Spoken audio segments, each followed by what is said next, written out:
Hi, this is ESPN's Dave Lamont, and you're listening to the Sports Objective Podcast, the unofficial podcast of the Pirates.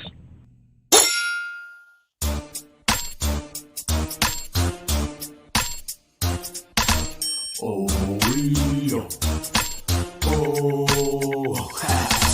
I'm a real pirate fan. I don't fear not a man. Me, I'm a participant. You just the audience. Me, it's in my nature to see just how loud it can get before, during, and after the game. Man, yo, 15 minutes after 15 sips of this carbonated beverage got me ready to rip a hole in the ear of anyone who dare sits and screams for any other team with their lips. This is pirate country, so poppy we don't mix. If you ain't rockin' purple and gold, then you don't fit. Now you don't gotta worry, they're trying to throw fists, but all you know to get salty, I ain't talk about chips. It's not your stadium, don't be surprised if the cheesing all hard and get thrown the evil eye. For some it's just a game, but numbers are never live. You ever seen this much love for a team in your whole lives? Screaming at the ref, wheezing out of breath, steaming out the neck like a slice of death. That's how we bringing it. What you thinking? Welcome into the TSO Locker Room right here, of course, on the Sports Objective. With us right now, Kyle from LaGrange Barber. What's up, dude? What's going on, fellas? It's good to be here on a Monday night. Unfortunately, a very short week for the Pirates, but I know Jireh and the guys will be ready. No doubt. Bubba Rosenbaum, what's up, dude? Doing well, guys. Hope everyone had an excellent Monday, and hopefully the weather is better down east, and the guys were able to get a normal practice in because here in the greater Charlotte area we had tornado warnings this evening. Oh, well. With us right now in the great state of Connecticut, one day a future Greenvillian, and that would be a former linebacker during the Logan era of for the Pirates, Matt Semenza. What's up, dude? What's going on, guys? Happy to be with you. I'm excited to talk to Jireh tonight. I was really impressed, very impressed with the defense the other night. You guys were flying around, and looking forward to another big performance this Thursday night. How you doing, Jireh? Welcome into the locker room. Just want to get your thoughts. I know that, man, I tell you what, I've watched a lot of baseball over. By the way, congratulations to Bubba for his Braves going into the World Series tomorrow night against the Astros. So, but I've watched a lot of baseball in my lifetime, including Pirate baseball, where there's these rain delays I can't stand. Jireh, how hard was that starting out with a 5-hour and 20-minute rain delay? You guys are so pumped up, you're jacked up, ready to go. And then you have to wait 5 hours and 20 minutes. It's probably the longest football game I've ever had to wait for. Lightning delay. A lightning delay, yes. It was long, and what made it worse was as we were in the locker room, they had no idea when we were going to play. So it was just like, and we knew it was going to be a while because they'll be like, "Fucking take your pads off and stuff. It's going to be a while." So we just sitting to wait, and we didn't even get like a warning. The coaches came in like, "All right, we got 20 minutes and we about to kick off," and that's when we had to get up and get dressed and go warm up and stuff. Jireh, how'd you pass the time, man? I mean, obviously you got your teammates there you can talk to. I'm sure you got your smartphone. Did you listen to music? Did you watch game film? How did you pass the time? I didn't. I was just we were all just talking and then doing stuff like playing cards and like little odd message games and stuff, just little stuff to pass the time. Some people even started doing homework. I guess a good way to use your time. I heard Coach Houston and John Gilbert both say that you got to the point where you guys need to eat a meal, and it was kind of not very practical to try to get food from a restaurant, so they went and got cold cuts and bread and sandwich stuff and fruit. And how was that? How was the spread? Was it up to par? Yeah, we bring food anyway, so we already had not food, but like more like snack stuff. And then, like you said, they went to, I think, Walmart, wherever they went, and got a bunch of cold cuts, like ham, turkey, bread, fruit, peanut butter and jelly, Uncrustables, all types of stuff, just to put something on our stomachs while we waited. That's crazy. No doubt. That mentally, how tough is that to that waiting game part? Did that play a factor at all for you guys, or it was just like, all right, now that the game is starting, we're ready to go? Nah, I think we were good. It was just we all just sat there and just relaxed, and just laid back and chilled. I think we were good. No doubt. Speaking of good, Matt Semenza, that defense. I know we were talking about Jireh. You guys had a heck of a game, and we have a group chat that we during the game. It's almost like we're together, back and forth chatting, but texting. And the defense was just on fire. You guys, this is probably the most exciting defense I've seen in a long time, right, fellas?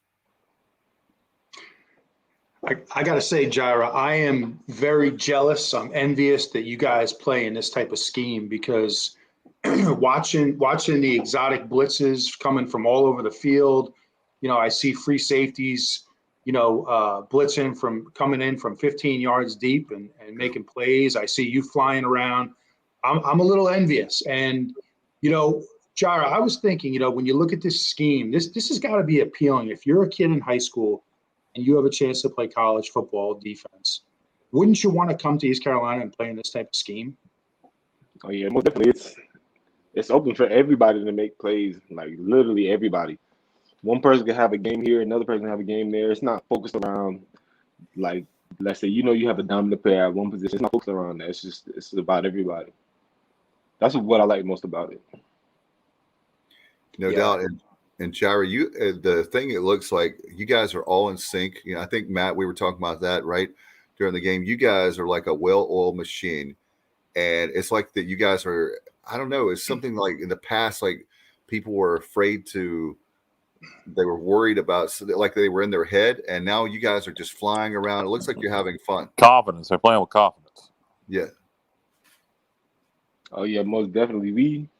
Like I said last week, the energy. I mean, it comes to us. It's just all our personalities together. It's just always going to bring energy, and then the coaches bring energy, and then we're just confident. Like we feel like every week going into the game, like we're better than the opposing team's offense. That every week in, week out.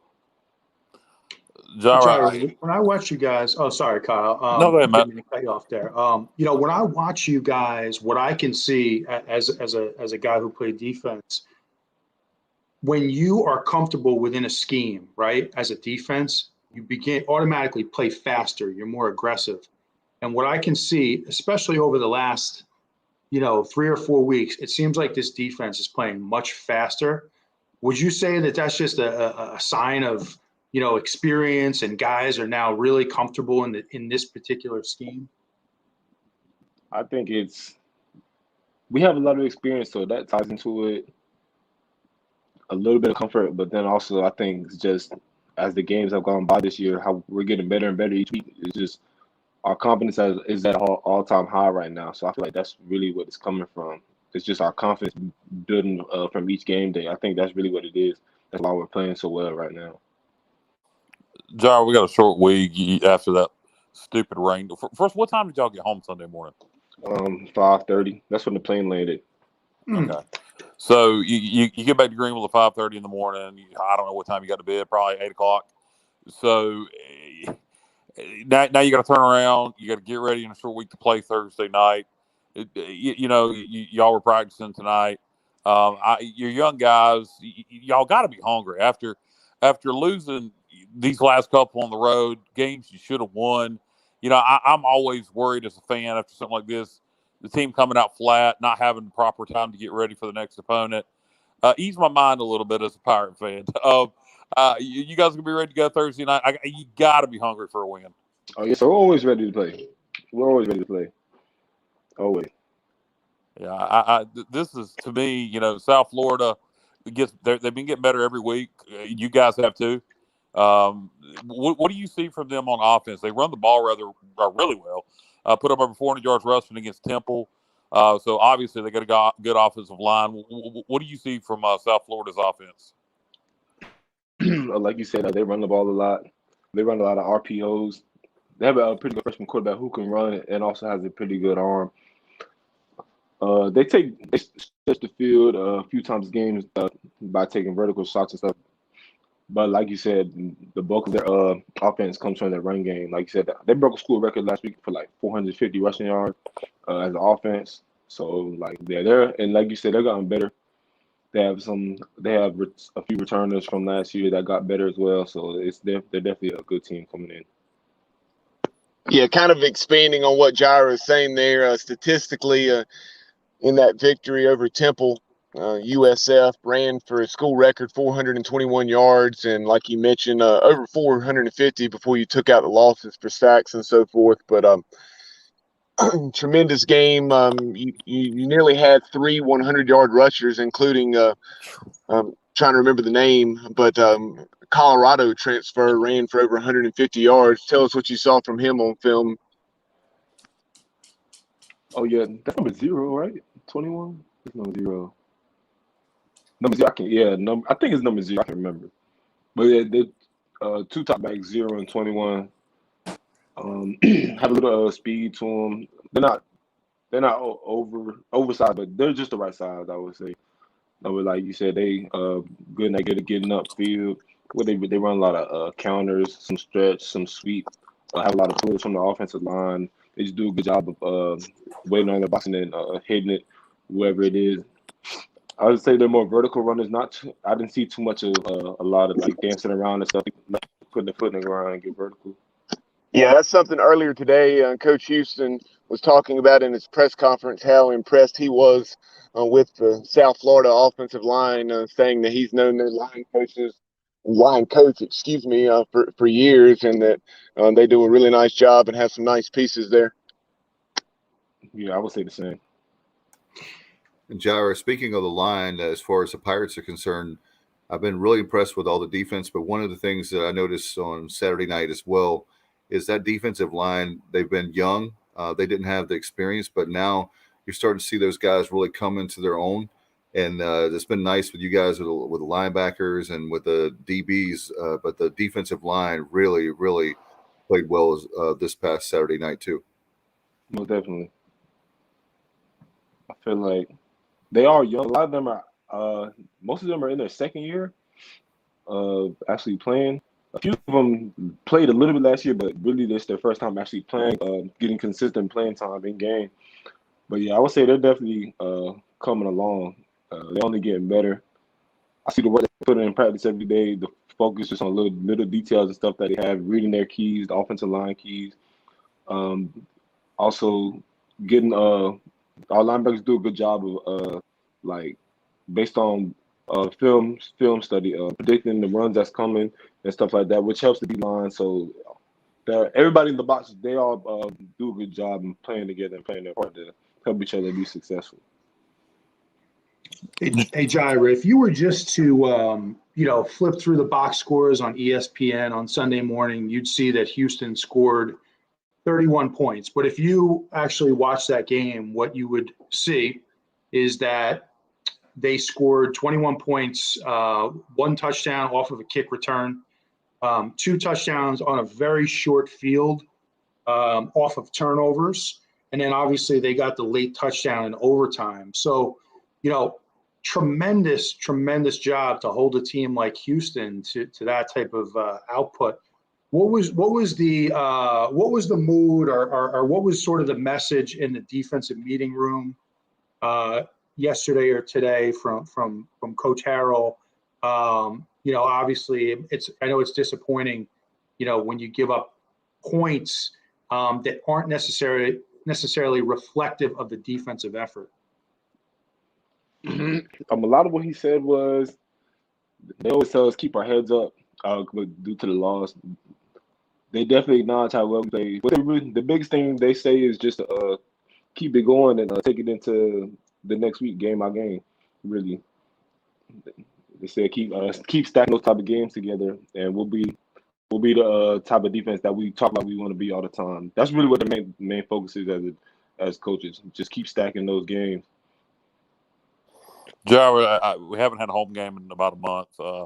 Last one was against Tulane. Obviously, great performance.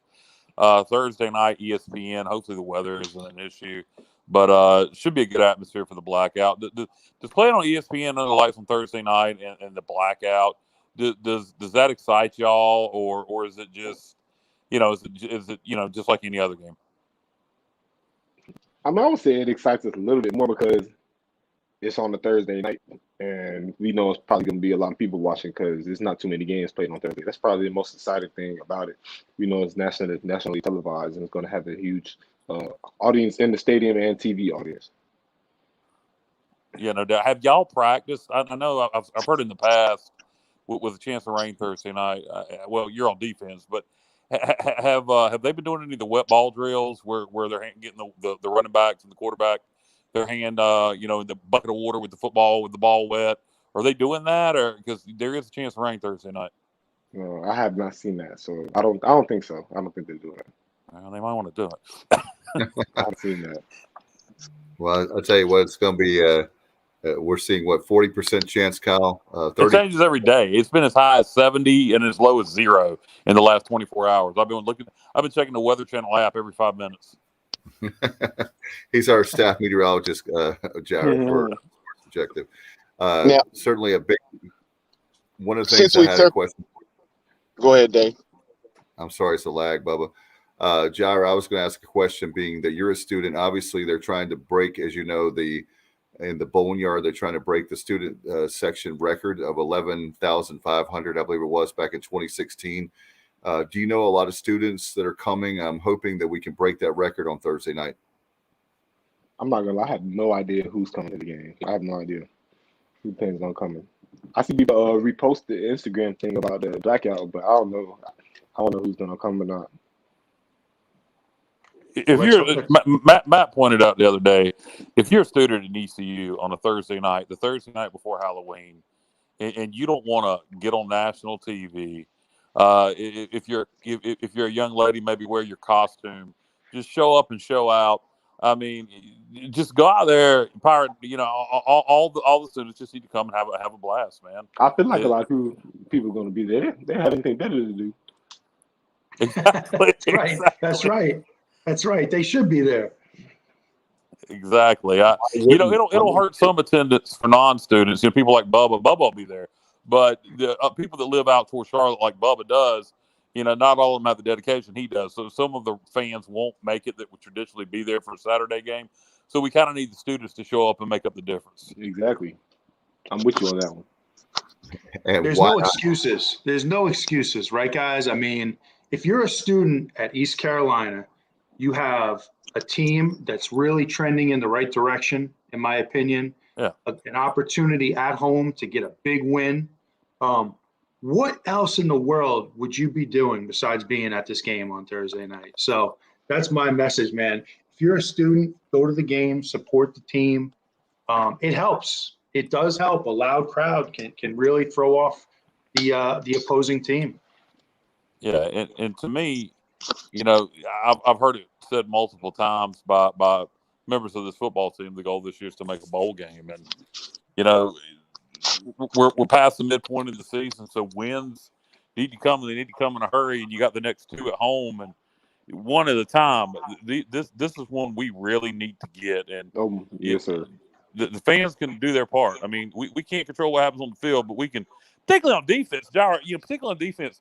When the fans are getting into it on third down and getting loud, and by the way, Pirates, stand up and get loud on first and second down too. Don't just wait for third down. But does that fire you up? I mean, I would think it has to a point.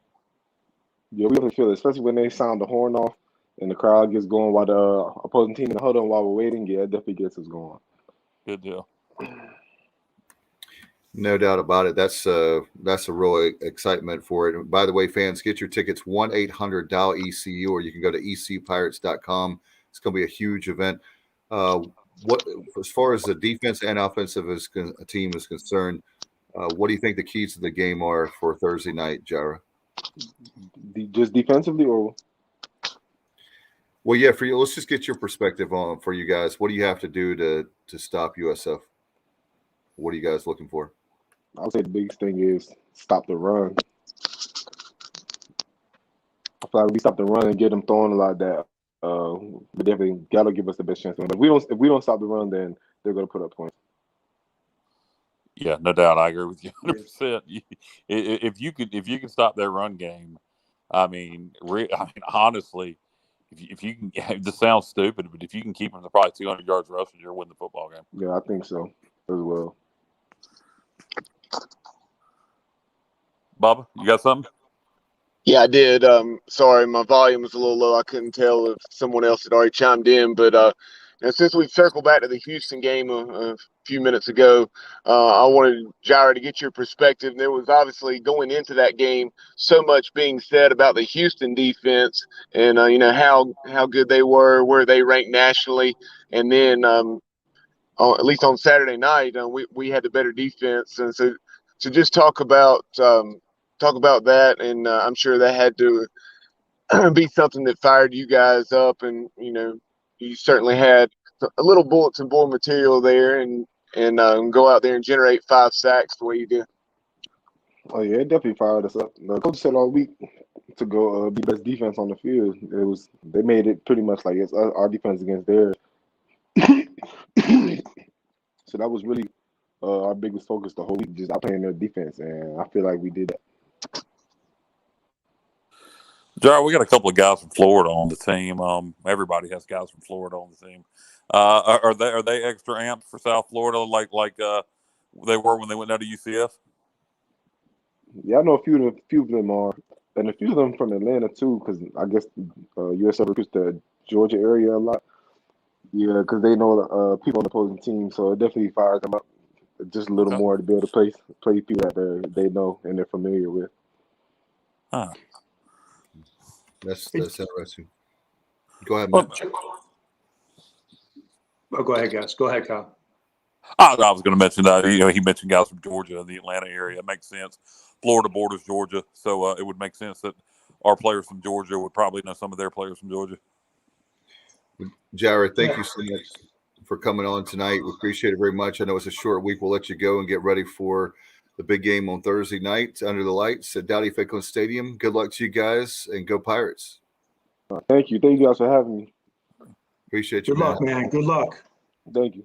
Hope you have a good night. Thanks, Sarah. You too. Thank you. Bye-bye. Appreciate Jireh very much for coming on here, and the TSO Locker Room guys. Very excited about. And Kyle, I had to. I know we had the group chat here earlier today, the texting. But how about that line, guys? That line is. What do you guys think about? I'm not a betting guy, but that line. I hope they're right. I hope they're right. It's moving our way. That tells me, we were the only game on until Hawaii started playing for about an hour and a half Saturday night, if you can believe that. So I think a lot of people probably saw this defense. It is definitely, even after South Florida's performance, moving in our favor. It opened at 6. We were 9.5-point favorites the last time I looked about 2 hours ago. And that surprises me a little bit. Not that we're favored. I thought it would be around a touchdown, but now that it's that's a 2-score game. Hey, if they're right, we'll be happy. I'll personally take a 1-point win in triple overtime. But if we can cover that 9.5-point spread, we'll all be happy campers Thursday night. What about you, Matt? How do you feel about it? I think it sounds pretty accurate to me. I mean, I tend to think like Kyle does, where I was sort of expecting about a touchdown. But, considering we're at home, we should have a pretty wild environment. I feel like we are the better team. I'll just say it. I feel like we're the better team. We should get it done. But I'll take this win.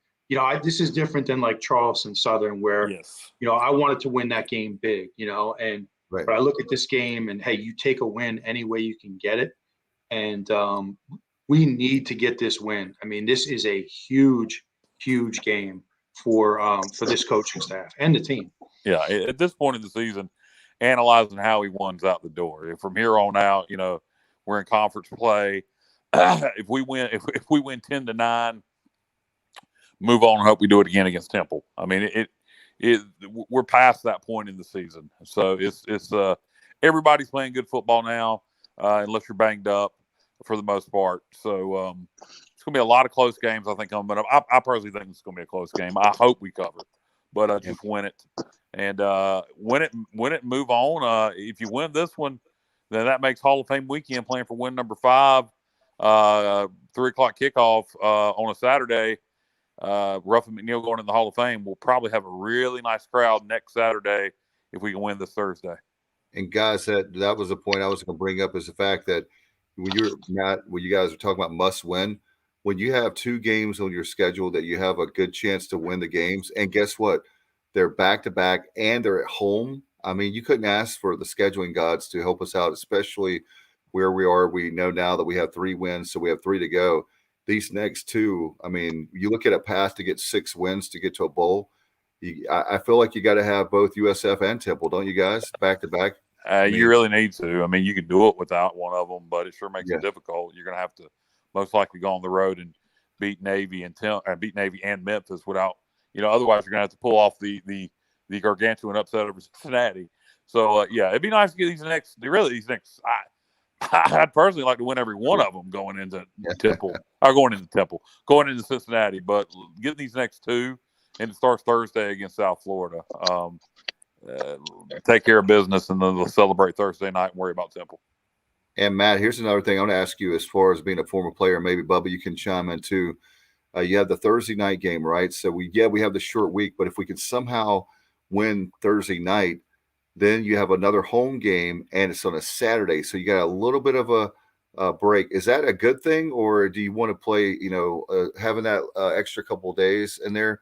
Does that throw off your rhythm, or is that a good thing?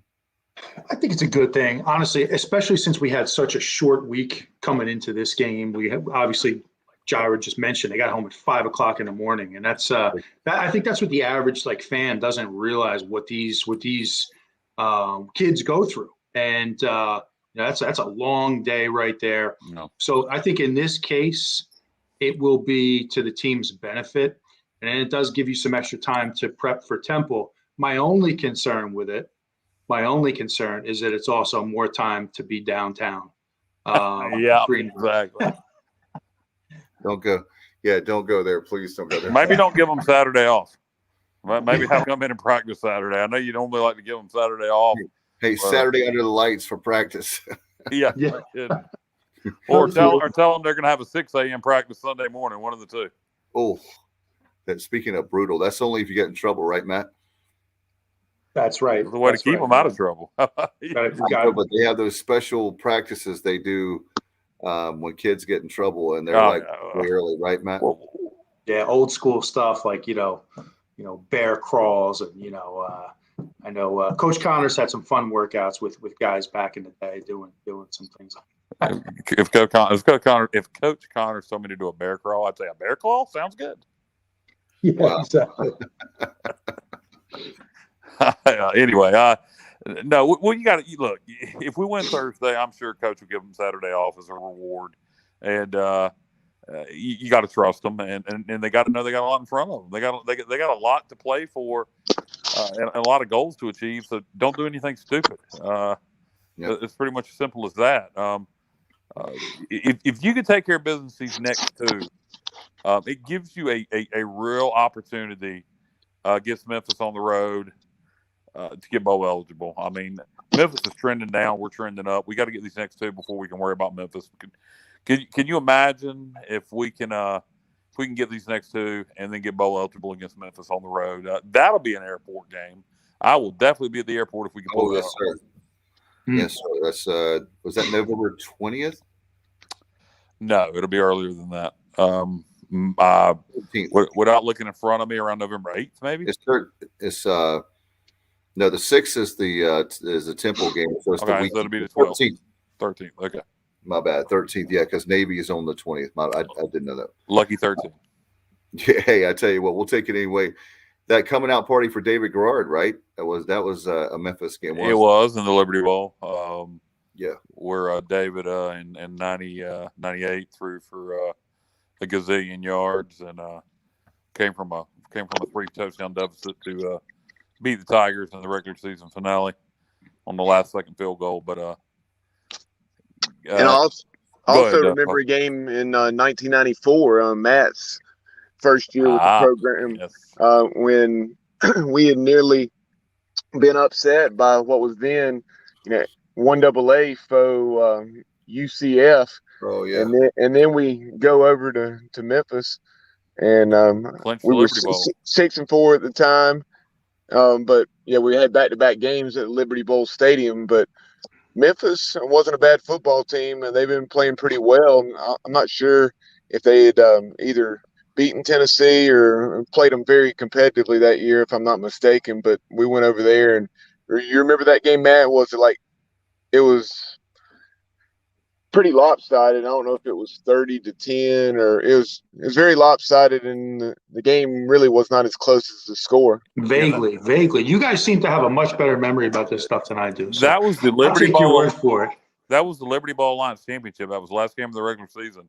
The winner between East Carolina and Memphis got to play in the Liberty Bowl, what would become Conference USA, and the Pirates beat the Tigers. Yeah, I have a vague memory of it, but I'll trust your judgment. You guys have a pretty incredible memory. Matt, do you about remember hearing the speech from Steve Logan that it was it's a rather famous speech that had been played several times. We're going to get it done. We're going to get it done in East Carolina with a conference, without a conference. I don't care. We're going to get it done. No? I lost you guys there. Okay. Do you remember the speech from Steve Logan? It was been replayed several times over the years. We're going to get it done at East Carolina with a conference, without a conference. I don't care. We're going to get it done. I do remember that. Yes. That was after that Memphis game. Okay. All right. Good stuff. I tell you what, Coach Logan, man, that guy, we won a lot of football games with him and Connors and all the coaches and great players. And I definitely miss the 90s, man, for many reasons. Being at East Carolina, fun time. Back when it was downtown Greenville, where you could have bars downtown and you could bar hop with the Elbow, the Attic. You know, these Facebook pages bring back so many memories of like where they have like places like that. Like they have an Attic Facebook page, one of my favorite venues of all time to see a concert, you know, a live band. But anyway, I digress. But man, I miss the 90s. Me too, man. Hey, Kyle, something you said a moment ago, not to get off on a tangent, but when you said win by one in triple overtime, it made me think of that Penn State Illinois game. And I guess with the current rules in college football, you know, winning by one in triple overtime is not possible. No, you weren't about to say. Yeah. By the way, so much for that rule working. That was it was exciting to watch, but it was bad football. To watch those teams just go for two over and over and over and over. Walking from one end of the stadium to the other. The cheesiest crap I've ever seen in my life. If that was somebody's first exposure to American football, they would have said, "What is this?" I mean, that will be changed. I guarantee you in the offseason. They tried that one year, and guess what? Bad idea. Hey, and Danny Cannell this morning on ESPNU Radio had a great analogy for that. He said how much of course, I disliked it too. He said it's like in soccer when you have penalty kills. You know, you had the penalty, kicks, I should say. He said that's what he thought about when he was watching that and how outrageous, and Bubba and Kyle and Maddie's talking about how that very fact of having to switch sides and you're walking back up and down the field and how ridiculous it was. I mean, I thought that, to me personally, I love the college football overtime. Way better than NFL, much more fair. And as much as I love the NFL, the college football the overtime is much better. And to have that goofy, I felt like Kyle when I was watching that game. I felt like that's the goofiest rule and stuff I've ever seen. It's like a gimmick, and you don't need a gimmick for college football as popular as it is.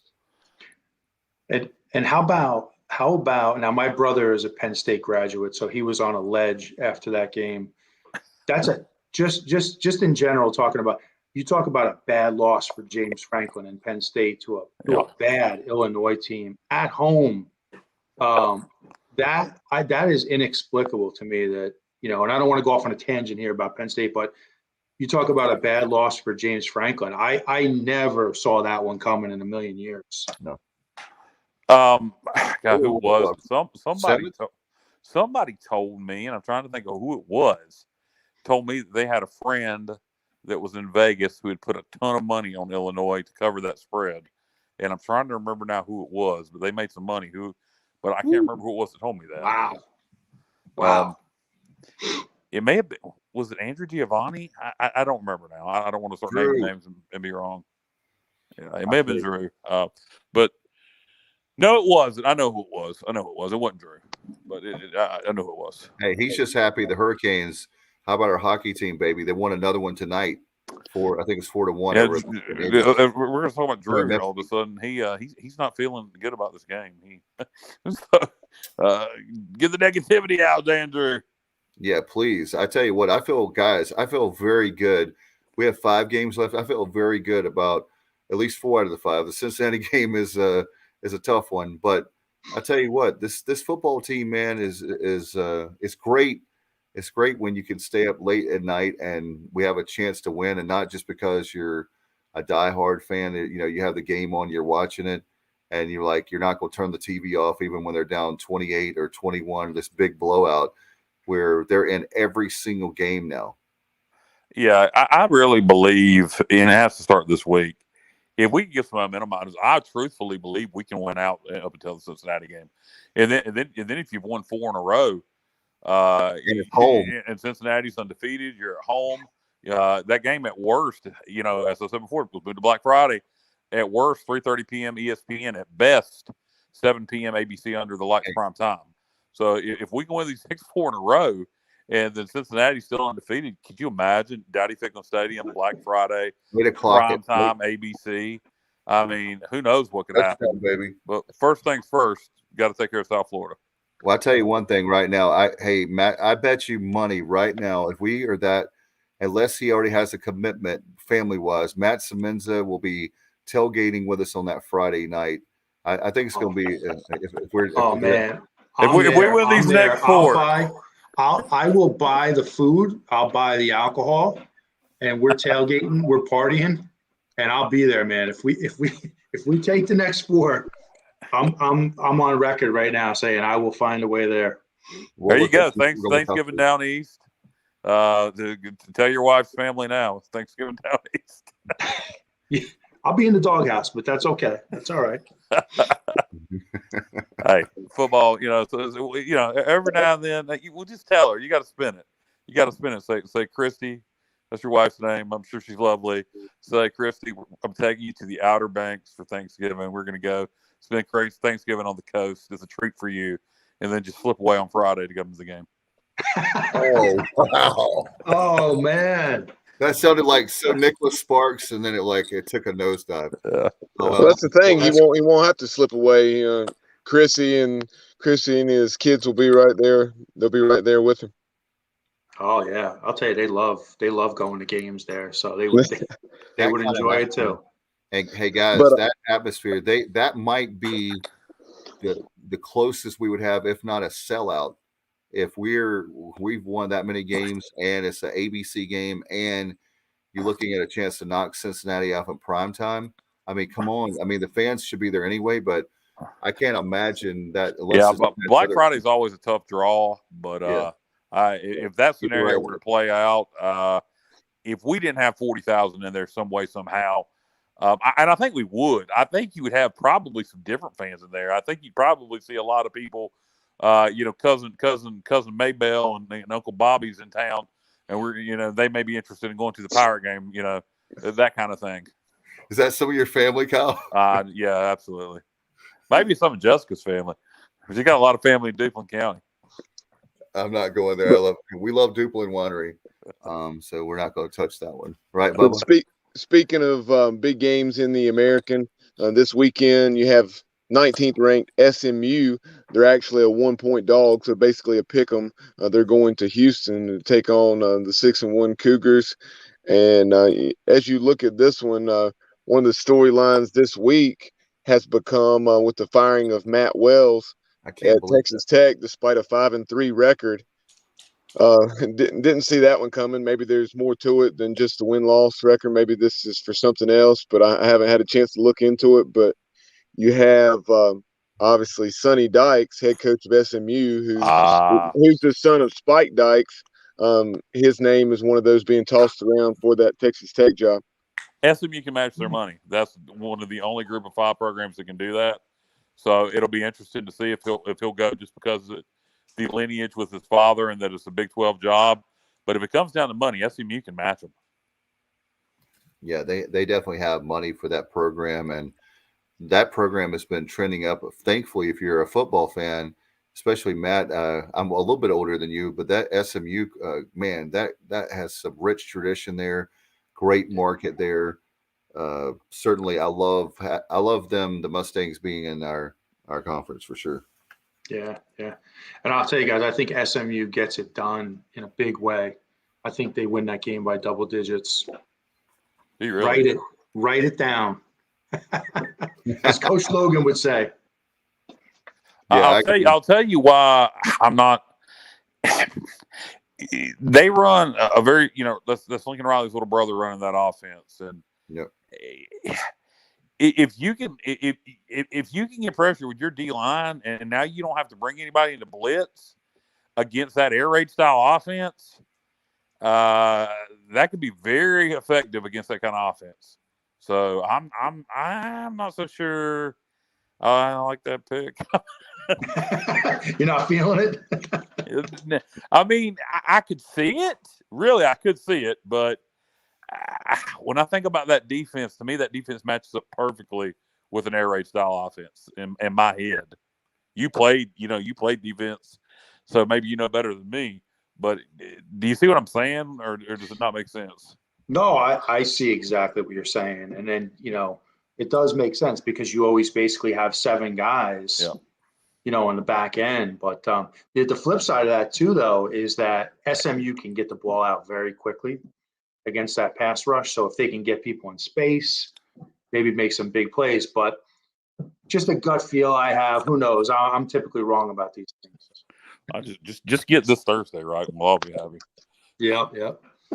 Hey, looking at some of the other games this weekend, and Kyle, you brought this up earlier today as far as Thursday night. Also at 7:30, you have number 24 Coastal Carolina coming off that first regular season loss in 18 or 19 games after falling on the final play last week, the field goal up at App State. They're attempting to bounce back at home against Troy, and with that game being at the same time, it'll be interesting to see how those ratings compare. Yeah, and from what I understand, Clip Brock will not be with Troy, so I have to see if he can get it done on his own against Coastal.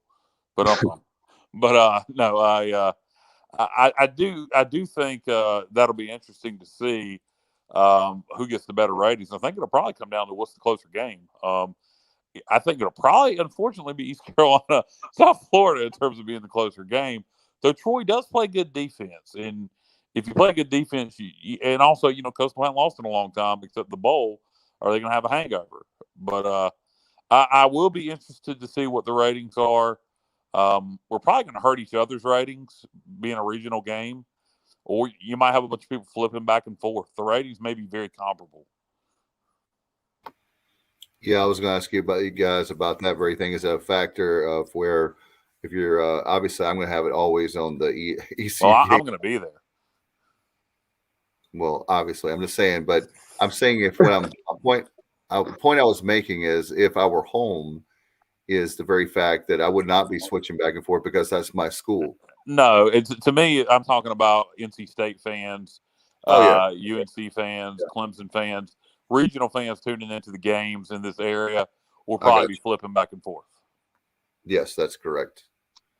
No doubt about it. A couple of games very quickly before we go on this weekend. You have number 6 Michigan and number 8 Michigan State, and what a big game that is anytime, but especially this year in the top 8 matchup. You think LSU will go after a home slice there at Michigan State? Yeah, certainly wouldn't be the first time, and there's definitely a reason to think they'll go after Coach Tucker with his ties to the SEC and with everything he's done with his year at Colorado and now at Michigan State.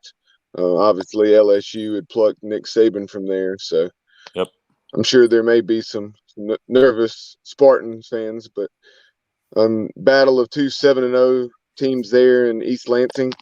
And then you also have not a lot has been said about them, but how about number 16 Baylor? Baylor is 6-1, and what a job Coach. Bubby, you dropped on us there. Yeah, he was talking about Baylor being 6-1. I have no idea who Baylor's playing this weekend. Do you guys know? Oklahoma, maybe?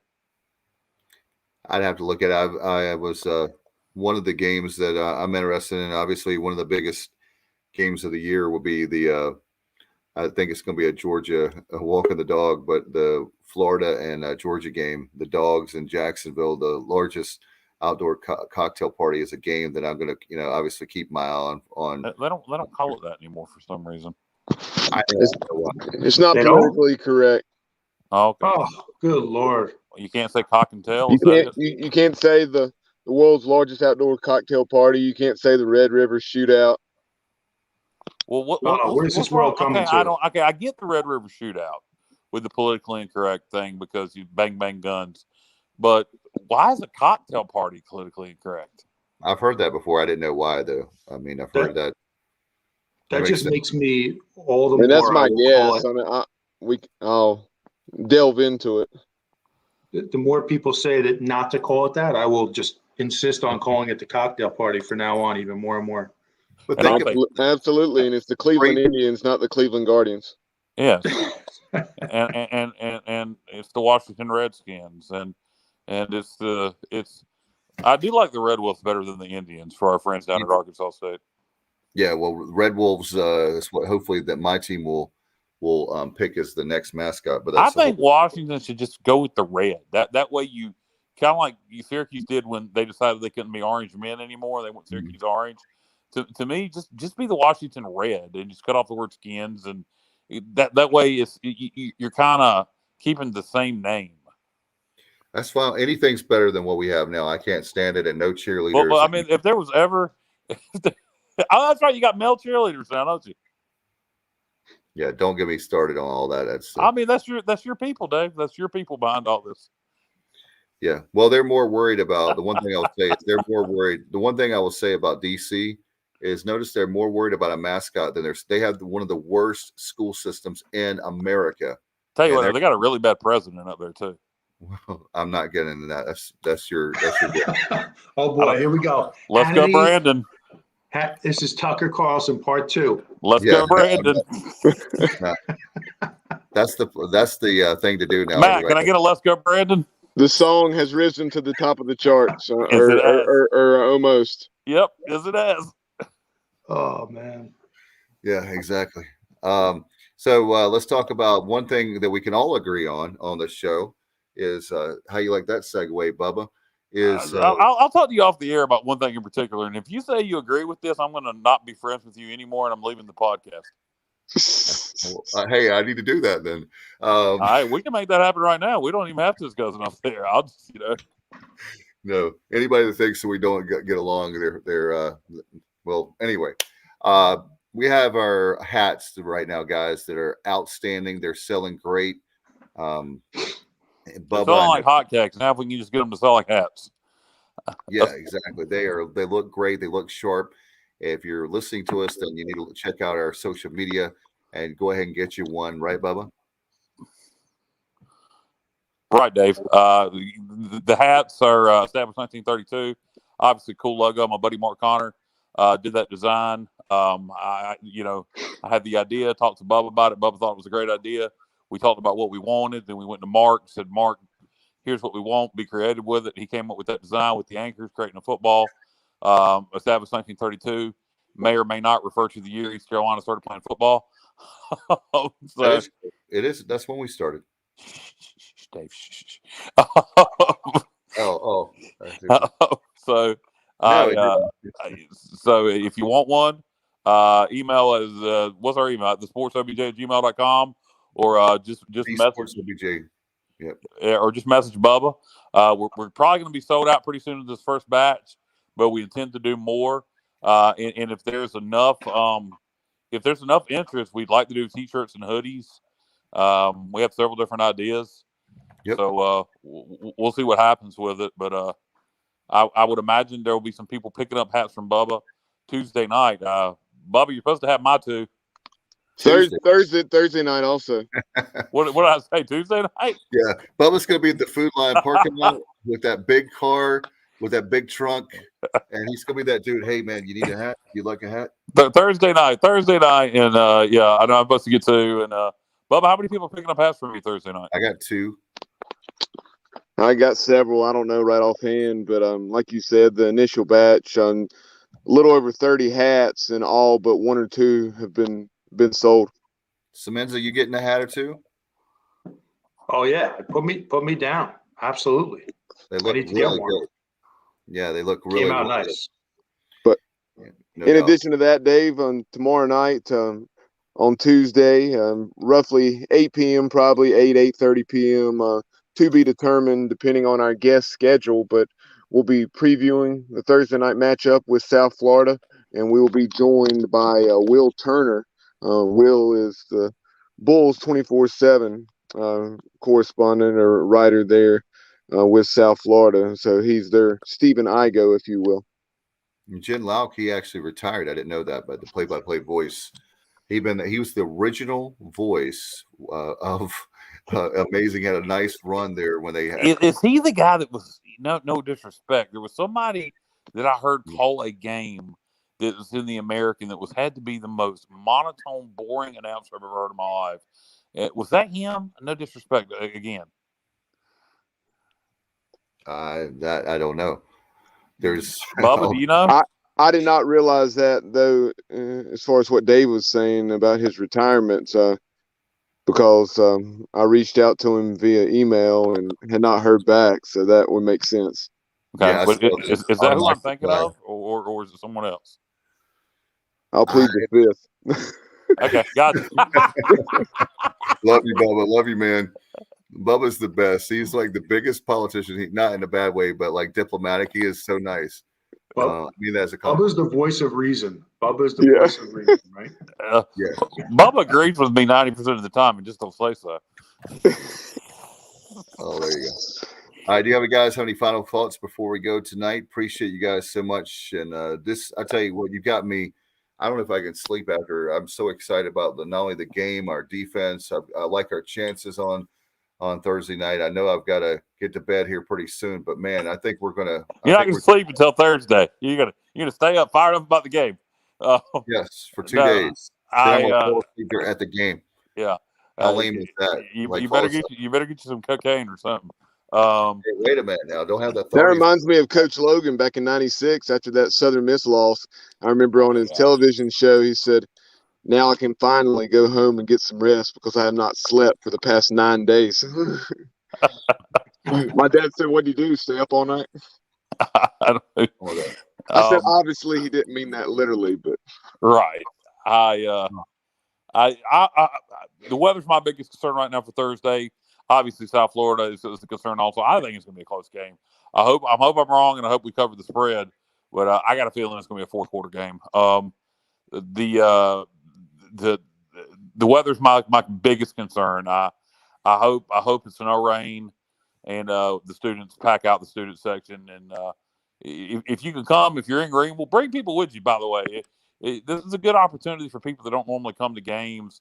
If you're local, maybe they're busy on Saturday doing other things. So if you're coming and you're local, or maybe you've never been to an ECU game, you're probably not watching this. But if you can't use your tickets, get it to somebody local. If you live out of the Triangle or Charlotte or Greensboro and you're not going to come, find somebody who can come and give them your tickets. Absolutely. Yeah. And hey, it's a Thursday night, so there's no excuses, right? Even if you have work the next day on a Friday, you get to sleep in on Saturday. So there is no excuse not to go. If you live in the area, pack the stadium. Absolutely. No doubt about it. In fact, one quick thing before we get out of here, make sure you get your tickets 1-800-DIAL-ECU, 1-800-DIAL-ECU, or ECUPirates.com. Bubba, we couldn't do it without our great sponsors, right? Absolutely. On Thursday night, we'll have the Pirate football playback after the game, probably 11:30 or so. We'll be live here on Facebook as well as YouTube and Twitter. That is, of course, brought to you by Kevin Walker's business, L&K Custom Homes. I appreciate L&K Custom Homes and KK's support of the program. You can reach him at 336-688-8461 or email him at kwalkerkev@aol.com, and he'll be glad to talk to you about any home that you're interested in building or buying. So definitely give KK a call. In addition to L&K Custom Homes, appreciate the support of Surveillance and Security Solutions. Tim Neal can provide you with and meet all of your security needs. You have a security option that's extremely reliable, timely, and accurate. So give him a call at 716-490-4503. Again, 716-490-4503. And then we also appreciate the support of ENC Restoration. That is Josh Smith, former East Carolina defensive lineman's business. Check them out, encrestoration.biz, or give him a call, 252-241-0812, if you have any of those things that he offers that you would I mean, whether it's you owning a business and you'd like to have your building pressure washed, deck, fence, concrete restoration, so on and so forth. He's the guy to give a call if you have any of those needs. Again, that's Josh Smith with ENC Restoration. And then finally, we appreciate the support of Skylar Garner. Skylar runs Eastern NC Lawn Pro. He serves the Pitt, Lenoir, Greene, and Wayne County areas. And definitely give Skylar a call if you're needing some landscaping or a mowing job done. 252-933-3555, or email him at easternnClawnpro@gmail.com. Matt, how is your Eastern North Carolina geography? Okay. You're on mute. I would say average at best. I was going to see if you could name a city in each one of those counties. We'll start with Pitt. Oh, come on, man. It's been a long time. I mean, obviously we got Greenville, Pitt County. So all right, what about? That's probably the only one I know. You can't give me Lenore? I mean, give me a few days to brush up, and then you can. Hey, I'll give you a hint, Matt. Did you go to any of the baseball games there in that town? Thirsty Thursdays. Hey, well, they might be called the Guardians now instead of the Indians in this town if they still existed. Oh yeah, exactly. I mean, it's been a long time, guys. It's been a long time. Okay. All right. It's Kinston. Wade County would be Goldsboro. Greene County would be Snow Hill. Now, when I ask you next time, see if you can remember them. I'm gonna have to brush up. Talk about putting somebody on the spot. Thanks. Yeah. I thought about doing it to Bubba, but Bubba knows, even though he's from the western part of the state, he knows his Eastern North Carolina geography pretty well. Though I don't know if he knows his towns to county. Bubba, would you have gotten that? I would have. I would have said the ones that you said. Okay, all right. No secondary towns? No. I mean, I'm sure I could think of some if I. Oh, you could. You got an easy one in Lenoir County and Wayne. I give you credit, and Greene. You can do it for all three of those counties. A real easy one. What about LaGrange? There you go. That takes care of three counties. All right, that was fun. Geography here on the Sports Objective. I don't think that's ever happened before. This is Rand McNally chat. Yeah, we have weather, we have geography, we have football, we have partying. I'll tell you an interesting fact. When I was a teenager, I went through a phase about 14, 15, where I used to read road atlases. I don't know why, but I did. I would look at city populations and road maps. Just sit there for hours. Because there's so much to do in LaGrange. So I was living in LaGrange at the time. I was living in Williamston. I know you were. I was just a joke. I know that age-wise when you told me you moved. Yeah, Kyle, that's something a lot of times on road trips when you didn't have the things with technology that you have now. That's something that I would do. Quiz myself on different capitals and in cities. Yep. I see. There you go. I'm not the only oddball that did that. No, I love math. I'll have to quiz you on movies. All right, I'm a movie guy, so I'll quiz you on movies next time. We'll do that tomorrow night. Dave will do pretty well. I'll do good if you do horror movies, maybe some 80s movies, independent movies. Dave will probably be the star of that show. Nice. All right. I look forward to it. All right, guys. Appreciate Jireh Wilson coming into the locker room here, TSO Locker Room, and good luck to the Pirates. Again, one more time, get your tickets for Thursday night Blackout. We have we're going to try the record for the Night at the Boneyard. It's the Halloween theme. Come on out, ESPN 8:00 game, 7:30 game rather.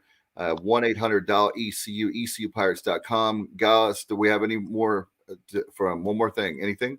Tailgate lots open at 4:00. All right, Matt, do you have anything? I'm all good, fellas. I'll catch up with you tomorrow. All right, Bubba, anything before we go? No, make sure you tune in tomorrow night as we'll break down this matchup between the Pirates and the Bulls taking place Thursday at 7:30. on the ESPN. All right. Again, appreciate everybody watching, listening. You've been watching the TSO Locker Room right here on the Sports Objective. Good night, everybody. Go Pirates.